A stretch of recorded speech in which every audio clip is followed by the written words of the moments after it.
నమస్కారం city news కి స్వాగతం. కలెక్టరేట్ లో ప్రజా సమస్యల పరిష్కార వేదిక కార్యక్రమం జరిగింది. జిల్లా నలుమూల నుంచి వచ్చిన బాధితులు తమ సమస్యలు పరిష్కరించాలంటూ కలెక్టర్ నాగలక్ష్మికి వినతులు అందించారు. ప్రతి సోమవారం కలెక్టరేట్ లో నిర్వహించే ప్రజా సమస్యల పరిష్కార వేదికకు బాధితులు బారులు తీరారు. ఫిర్యాదులను జిల్లా ఉన్నతాధికారులు స్వీకరించారు.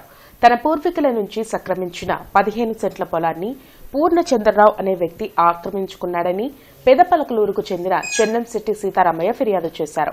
తన పొలాన్ని కొలతలు కొలవాలని బీఆర్ఓకు చెప్పినా పట్టించుకోవడం లేదని తనకు న్యాయం చేయాలని కోరారు. గతంలో ఆర్టీసీ అధికారులపై గ్రివెన్స్ లో ఫిర్యాదు చేశానని, డ్యూటీ వేయకుండా సెలవు ఇవ్వకుండా ఆబ్సెంట్ వేసి ఇబ్బందులు పెడుతున్నారని 2 డిపో కండక్టర్ వేణుగోపాలరావు ఫిర్యాదు చేశారు.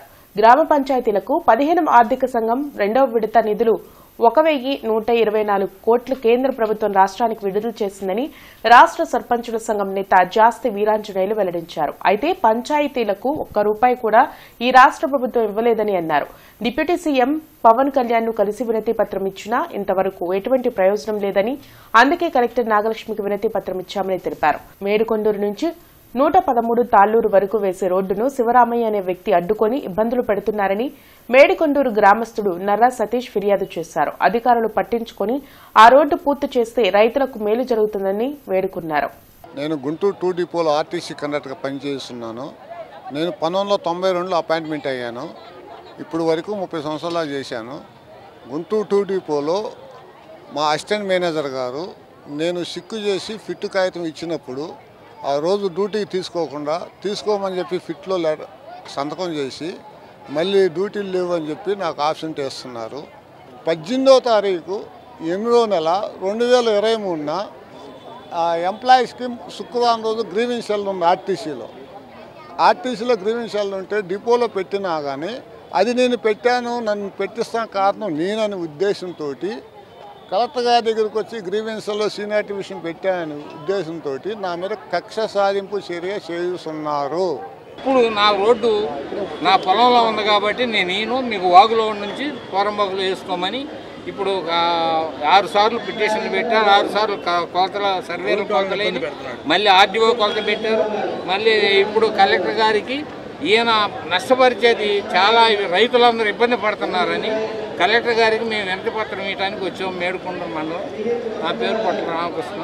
రాష్ట్ర వ్యాప్తంగా 13,344 గ్రామ పంచాయతీలు గారు మన ఉమ్మడి గుంటూరు జిల్లాలో 1222 గ్రామ పంచాయతీలు ఉన్నాయి. కేంద్రం పంపిన నిధులను 1121 కోట్ల రూపాయలని ఈ రోజుకి విడుదల చేయలేదు. మేడం తక్షణ ప్రభుత్వం దృష్టికి లేఖ రాసి చర్యలు తీసుకొని న్యాయం జరిగే విధంగా చూస్తామని హామీ ఇచ్చి ఉన్నారు.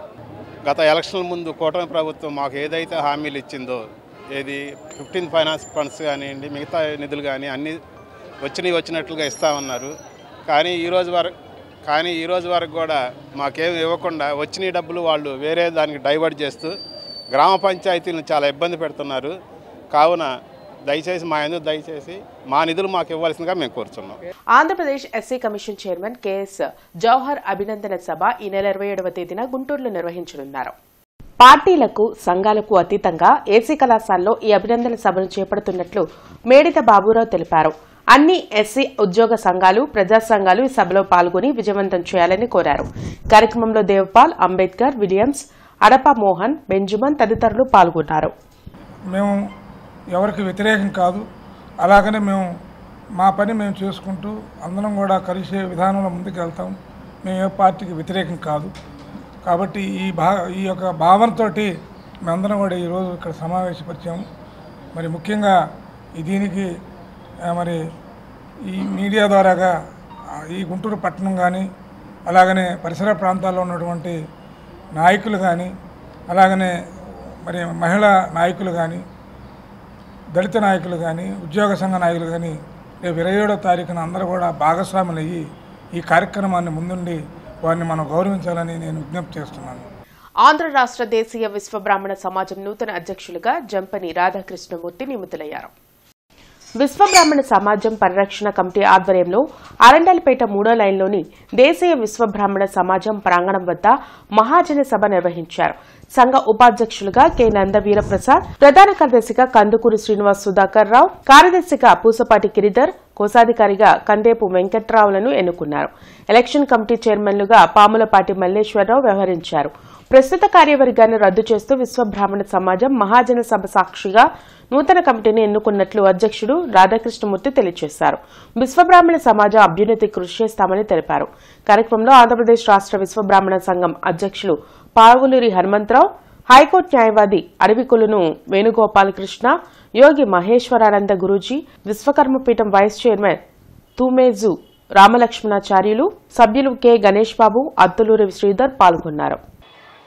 8 తీర్మానాలను ప్రవేశపెట్టగా వాటిని మీరందరూ హృదయపూర్వకంగా ఆమోదించినందుకు మరోమారు ధన్యవాదాలు తెలియజేస్తూ ఉన్నాను. తప్పనిసరిగా ఈ సమాజ ఆర్థిక వనరులని, భౌతిక వనరులని అభివృద్ధిపరచి పేద విశ్వబ్రాహ్మణ బిడ్డలకి వారి చదువు సంధ్యలకు కానీ, సంస్కృతి సంప్రదాయాల ప్రచారానికి కానీ వినియోగించి జాతి చైతన్యానికి మేము కృషి చేయగలమని, చేస్తామని మీ అందరికీ కూడా మరోమారు. జిల్లా ఎస్పీ కార్యాలయంలో ప్రజా సమస్యల పరిష్కార వేదిక కార్యక్రమం జరిగింది. జిల్లా నలుమూల నుంచి వచ్చిన బాధితులు తమ సమస్యలు పరిష్కరించాలంటూ ఎస్పీ కార్యాలయంలో అధికారులకు వినతులు ఇచ్చారు. ప్రతి సోమవారం ఎస్పీ కార్యాలయంలో నిర్వహించే ప్రజా సమస్యల పరిష్కార వేదికకు బాధితులు భారీగా తరలివచ్చారు. ఫిర్యాదులను పోలీసు ఉన్నతాధికారులు స్వీకరించారు. ఆయా సమస్యల పరిష్కారంకు తగు చర్యలు తీసుకుంటామని భరోసా కల్పించారు. మెరుగు పెట్టిస్తానని 40 గ్రాములు బంగారం ఆభరణాలు పాతగుంటూరుకు చెందిన బంగారు కొట్టు వ్యక్తి రమేష్ తీసుకువెళ్లి బంగారం ఇవ్వకుండా పరారైపోయాడని శ్రీకృష్ణనగర్కు చెందిన రోసయ్య ఫిర్యాదు చేశారు. పాతగుంటూరులో గోల్డ్ షాప్లో గోల్డ్ చేయించుకున్నాము. వాళ్ళు మా దగ్గర చేయించుకున్నారు అని చెప్పేసి మేము మెరుగు పట్టిస్తామని చెప్పేసి ఇంటికి వచ్చి బంగారం తీసుకెళ్ళి మా పాప పుట్టినరోజు అయితే బంగారం మెరుగు పట్టించడానికి ఇచ్చాము. ఇస్తే వాళ్ళు మెరుగు పట్టించి ఇస్తామని చెప్పేసి తీసుకెళ్ళి వెళ్ళిపోయారు. అట్లా సంవత్సరం అయింది. ఇట్లా ఈ మధ్యలో 2 సార్లు వెళ్తే ఇదిగో ఇస్తాం, అదిగో ఇస్తాము, క్రెడిట్ కార్డు బిల్లు కట్టుకోవడానికి బ్యాంకులో పెట్టేసాం, మేము బంగారాన్ని ఇస్తామని చెప్పేసి అన్నారు. 40 గ్రాముల బంగారం మెరుగు పట్టిస్తామని చెప్పేసి తీసుకెళ్ళి ఇంతవరకు తీసుకురాలేదు. చీటింగ్ చేశారు. అదాని విద్యుత్ స్మార్ట్ మీటర్లు ప్రజల పాలిట ఉరితాళ్లని సిపిఎం రాష్ట్ర కార్యదర్శి వర్గ సభ్యులు సిహెచ్ బాబురావు ధ్వజమెత్తారు. బ్రాడిపేటలోని సిపిఎం కార్యాలయంలో జరిగిన మీడియా సమావేశంలో రాష్ట్ర కార్యదర్శి వర్గ సభ్యులు సిహెచ్ బాబురావు మాట్లాడారు. రాష్ట్ర ప్రభుత్వం విద్యుత్ అధికారులతో అబద్దాలు చెప్పించి అసత్యాలు ప్రచారం చేస్తున్నారని మండిపడ్డారు. ఎన్నికల సమయంలో స్మార్ట్ మీటర్ల వలన ప్రజలు నష్టపోతారని, వాటిని పగలగొట్టాలని చెప్పి కూటమి నేతలు మాట తప్పారని దుయ్యబట్టారు. ట్రూఅప్ ఛార్జీల పేరుతో ప్రజలపై భారం వేసే విధానాన్ని రద్దు చేయాలని డిమాండ్ చేశారు. ఈ కార్యక్రమంలో జిల్లా కార్యదర్శి వర్గ సభ్యులు Pasam Ramarao, M Ravi, Eemani Apparao, B Venkateswarlu, Y Netaji, K Nallikanth తదితరులు పాల్గొన్నారు.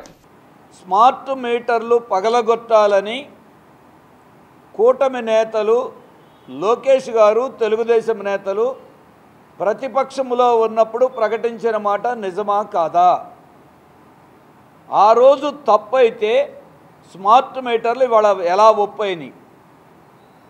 స్మార్ట్ మీటర్ల ఒప్పందం జరిగింది మోడీ గారి ఆదేశాల మేరకు వైసీపీ ప్రభుత్వంలో జరిగిందన్నారు. మరి ఆ ఒప్పందాన్ని మీరు రద్దు చేయకుండా ఎందుకు కొనసాగిస్తున్నారు? రాష్ట్ర ప్రజలకి ముఖ్యమంత్రి గారు చెప్పాలి. ప్రపంచంలో ఏ వస్తువుకైనా వాడుకున్న సంవత్సరం తర్వాత 5 ఏళ్ల తర్వాత బిల్లు కట్టిన దానికి మళ్ళీ మాకు లోటు వచ్చిందని వసూలు చేయటం ఏ వస్తువుకైనా ఉందా? దేనికి ఉండదు. కానీ ఒక కరెంటుకే 5 ఏళ్ళు 10 ఏళ్ల తర్వాత కట్టిన బిల్లు చాలేదని మళ్ళీ అందరు వినియోగదారుల దగ్గర వసూలు చేయటం. అందుకే మేము అడుగుతున్నాం, ఈ ట్రూఅప్ సర్దుబాటు ఛార్జీల విధానమే రద్దు చేయండి. రాష్ట్రంలో ఉన్న ప్రతి కుటుంబానికి ఆరోగ్య రక్షణ కల్పించడమే నా బాధ్యతగా పనిచేస్తున్నానని వైద్య ఆరోగ్య శాఖ మంత్రి సత్యకుమార్ యాదవ్ వెల్లడించారు. అమరావతి రోడ్లోని హిందూ ఫార్మసీ కళాశాల ఆడిటోరియంలో ఆరోగ్య భారతి రాష్ట్ర సమావేశంలో ముఖ్య అతిథిగా మంత్రి సత్యకుమార్ యాదవ్ హాజరయ్యారు. ఈ సందర్భంగా ఆయన మాట్లాడుతూ దేశంలో 92% జిల్లాల్లో మన ఆరోగ్య భారతి కార్యకర్తలు సేవా కార్యక్రమాలు నిర్వహించడం గర్వంగా ఉందన్నారు. 600 మంది ఆరోగ్య భారతి సభ్యులు ఏపీలో పనిచేస్తున్నారని చెప్పారు. రాష్ట్రంలో భ్రష్టుపట్టిన ఆరోగ్య శాఖ వ్యవస్థను గాడిలో పెట్టేందుకు ఎన్నో సవాళ్లు ఎదుర్కోవాల్సి వచ్చిందన్నారు. నేటి జీవన విధానంలో ప్రజలు వ్యాధుల నుంచి బయటపడాలంటే యోగా ఒక్కటే మార్గమని పేర్కొన్నారు. ఆరోగ్య భారతి సంస్థ స్ఫూర్తిగా రాష్ట్రంలో ఉన్న వైద్యులు ముందుకు వచ్చి ప్రజలకు సేవలు అందించాలని పిలుపునిచ్చారు. ఈ కార్యక్రమంలో రాష్ట్ర అధ్యక్షుడు పిఎస్ రావు, ప్రముఖ యూరాలజీ వైద్యులు కెఎస్ఎన్ చారి, కుమారస్వామి, అశోక్ ఆవర్తి, మురళీకృష్ణ తదితరులు పాల్గొన్నారు. నరేంద్ర మోడీ గారు యోగా ప్రాశస్త్యాన్ని ప్రాచుర్యాన్ని మన దేశంలో ఉంటుంది ఈ వార సంపదని ప్రపంచ దేశాలకు అందించి ఇవాళ 190 దేశాలు యోగాని ఆచరిస్తుంటే మన దేశంలో వాటి పక్కన పెట్టడమే కాకుండా ఆయుష్ వ్యవస్థనంతా నిర్వీర్యం చేశారు. నేషనల్ ఆయుష్ మిషన్ కింద గత 5 సంవత్సరాల్లో కేవలం 38 కోట్లు మాత్రమే తీసుకున్నారు కేంద్ర ప్రభుత్వం. కేంద్ర ప్రభుత్వం ఎంతైనా అడగడానికి సహకారం అందించడానికి సిద్ధంగా ఉంది, కానీ తీసుకోలేదు. మరి దారుణంగా ఏంటంటే ఈ మొదటి 2 సంవత్సరాలు దాని ముందు ప్రభుత్వం ఇచ్చిన ప్రతిపాదనల కారణంగా 35 కోట్లు వచ్చాయి. దాని తర్వాత 21, 22, 22, 23, 23, 24 ఆర్థిక సంవత్సరాల్లో ఒక్క పైసా కోసం స్టేట్ యాన్యువల్ యాక్షన్ ప్లాన్ నుంచి నేషనల్ ఆయుష్ మిషన్ కింద సిపిఐ గుంటూరు జిల్లా 26వ మహాసభలు ఆగస్టు 4, 5 తేదీల్లో గుంటూరులో జరగనున్నాయి. సిపిఐ జిల్లా మహాసభలకు సంబంధించిన పోస్టర్లను కొత్తపేట మల్లలింగం భవన్లో పార్టీ నాయకులు జంగాల అజయ్ కుమార్, మాల్యాద్రి, హనుమంతరావు తదితరులు పార్టీ కార్యాలయంలో ఆవిష్కరించారు. ఆగస్టు 4వ తేదీన మధ్యాహ్నం బీఆర్ స్టేడియం నుంచి గాంధీ పార్కు వరకు ర్యాలీ ఉంటుందని, 5 ప్రతినిధుల సభను నిర్వహించనున్నట్లు జంగాల పేర్కొన్నారు. గతంలో రాజధాని అమరావతి కోసం రైతుల నుంచి తీసుకున్న భూములను అభివృద్ది చేయకుండా ఇంకా మరో 40,000 ఎకరాలను కూటమి ప్రభుత్వం తీసుకునేందుకు సిద్దమవడాన్ని తప్పుపట్టారు. ఇంకా పూర్తి స్థాయిలో అభివృద్ధి చేయకుండా మళ్ళీ 40,000 ఎకరాలు భూమి కావాలంటే అదే రైతాంగం ఆ గ్రామాలకి అడగటానికి వెళ్ళినటువంటి ప్రజాప్రతినిధుల్ని, అధికారుల్ని గో బ్యాక్ అని నినాదాలు చేస్తూ ఉన్నారు. ఈ సందర్భంగా మేము కూడా ఒక సలహా చెప్తా ఉన్నాం.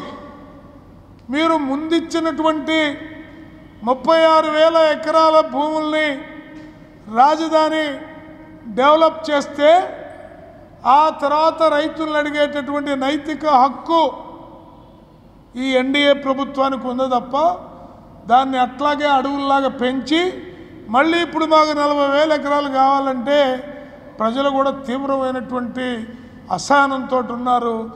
ఇవి ఇప్పటివరకున్న వార్తా వివరాలు. మరికొన్ని వార్తా విశేషాలతో మళ్ళీ కలుద్దాం. అంతవరకు సెలవు. నమస్కారం.